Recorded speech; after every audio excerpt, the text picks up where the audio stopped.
It states that 10% of your life is what happens to you, and the other 90% is how you deal with it. The other day, I missed the bus that would have taken me to school on time.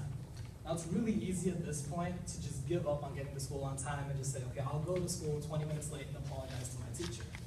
But I don't like making excuses. I'm not that type of person. So instead of doing that and accepting the fact that I have to make excuses, I searched up another route, ran all the way to the bus stop. It was really far away. I got to the bus stop panting, but I made the bus, I made it to school on time, and I didn't have to make any excuses.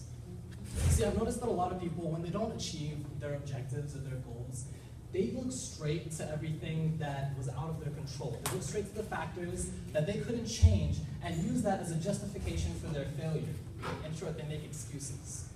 And I don't like it when people do that, because despite the fact that there are things that were out of your control whenever you don't achieve a goal, there are always things that you could have done differently. Everything that's out of your control, that's the 10%. And there's a 90% there that you can control. It's everything that you do to deal with it. When I was a kid, I saw a movie called Rocky Balboa. It was about a champion boxer. And at one point, his son was having a lot of trouble in his life. He was ready to just give up on all of his hopes and aspirations. So Rocky gave a speech to him, and it was one of the most inspirational speeches I've ever heard. There were a few things he said specifically that really rang out to me. One of the things he said was, I don't want to hear you say that you're not where you want to be because of him or her or anybody. You see that you can't blame anybody else or anything else really for the fact that you haven't achieved your goals. If you're not where you want to be, it's because of you. And I can add to that by saying that it's true, you can't look at all the factors that you can't control, but it's a lot harder, but something that you can definitely do is look at everything that you could have done differently. The mindset of, what could I have done to succeed? What could I have done differently that would have made things go right? What that does is it gives you the capability to learn from your mistakes. People make mistakes. We're only human. It's inevitable to make mistakes, and mistakes leads to failure. It'll happen. But if we can make sure to learn from everything we did wrong and we don't make the same mistakes twice, we improve, we get better, and maybe next time we'll succeed. If not next time, the third time, the fourth time. It doesn't matter how many times we try, we will eventually succeed. Now, I've noticed a lot of people have trouble accepting failure. And it's not surprising.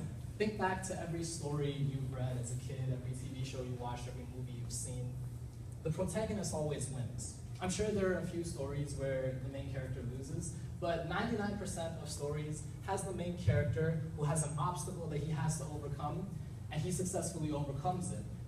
And people come out with a happy outlook because he successfully overcame his obstacle.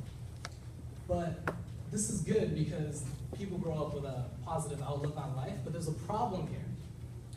Everybody is the main character of their own story. This means that everybody grows up with the outlook that they can't lose, they can't fail. All the main characters did, and they're their own main character. So how can they fail? And that makes it really difficult to accept it when someone fails, because failure is inevitable. If you have a competition of 10, 20, 100 people, say it's a race, a 100-meter dash, 100 people competing, only one person can win. And it's unfortunate, but those other 99 people, they're gonna lose. And that's their story. Each person is their own protagonist with their own story, and that's one chapter that they want to add a victory into. But 99% of those people out of the 100 are going to have to write it down as a loss. But does that mean that they should all end their stories right there? No, of course not. That's one chapter of their story. In a lot of the TV shows, all the stories we read as a kid, failure for the protagonist literally meant the end of the world. But it doesn't mean that for us. When we fail, it's not the end of the world. We take that as a lesson and use it to make us stronger when we keep going in the future. Another quote from Rocky Balboa that really stood out to me was, it's not about how hard you can hit. It's about how hard you can get hit and keep moving forward. How much you can take and keep moving forward. That's how winning is done. I agree completely. Failure hurts. It's not something that's easy to get over. People always think back to everything that happened. But the problem, like I said before, is that people look towards the factors that they couldn't control. But it's okay to look back and dwell on failures as long as you look at the things that you could have done differently. The capability to learn from someone's mistakes and become stronger from them. That is the important part here. People fail a lot of times. People will think that you can only fail once, maybe next time you'll do better. But like I said earlier, it might take several times. And sometimes there is nothing that you could have done. And it is unfortunate. But like I said, 10% is what happens to you, and 90% is how you deal with it. Failure is just another thing that happens. It's inevitably going to happen to you, but you need to deal with it properly. And sometimes it can be beneficial. You need to use it as something that can be beneficial to you. Michael Jordan, one of the top basketball players of all time, if not the best, said it himself. He said, "I fail every day, and that is why I succeed." Failure is always going to be there, but you can use it to succeed. One more quote from Rocky Balboa that I want to share with you. He said, "The world isn't a nice place. It will beat you to your knees and keep you there if you let it." But what I took from that is completely different from what a lot of people would take from it, I'm guessing. The main part of that quote that stood out to me was the fact that he said, if you let it. Yes, the world is going to beat you to your knees. Oftentimes, it's going to feel like the world is against you. You're going to be on your knees, and it's going to hurt. But every single one of us has the power to overcome each obstacle, each difficulty, each failure. The most important thing, like he said, you have to take the hits. It's about how hard you can get hit and keep moving forward. Each hit is part of that 10%. 90% is how you deal with it. The fact that we have the power within us, and a lot of people don't see it. People tend to ignore the amount of power that they're holding. Everybody has their own potential, but people have that mindset that I'm not good enough, I can't do it. And the entire mindset of I can't do it, that stops a lot of people from achieving their true potential. What people should change that to is, because there are times that you actually aren't good enough to do something, but instead of just saying, I can't do it, you should say, I presently struggle with whatever it is.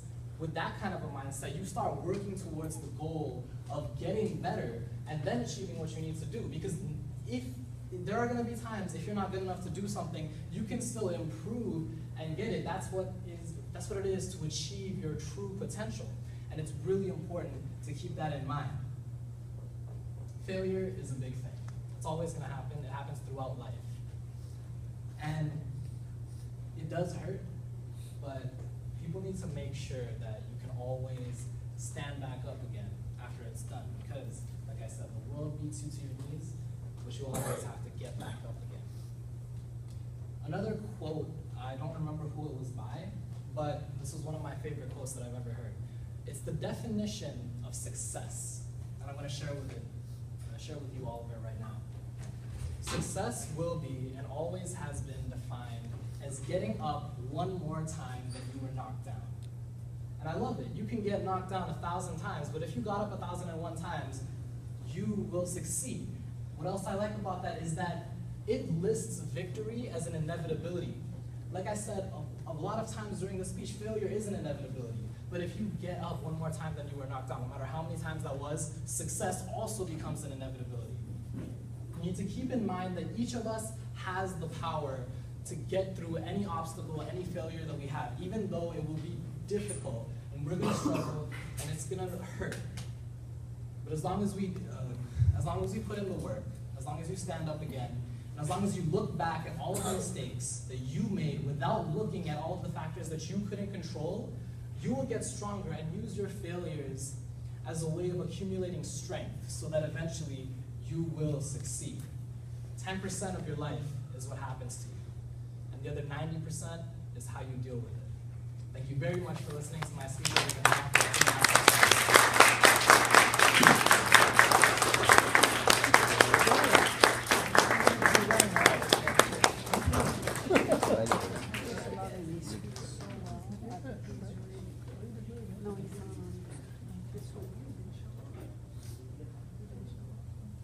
Okay, now I'd like to ask for another round of applause for Rishav, Mukherjee for his amazing speech. And I would also like to welcome a couple of our guests that are here, such as Mr. Williams, Karen Parrish, and Karen Lynn.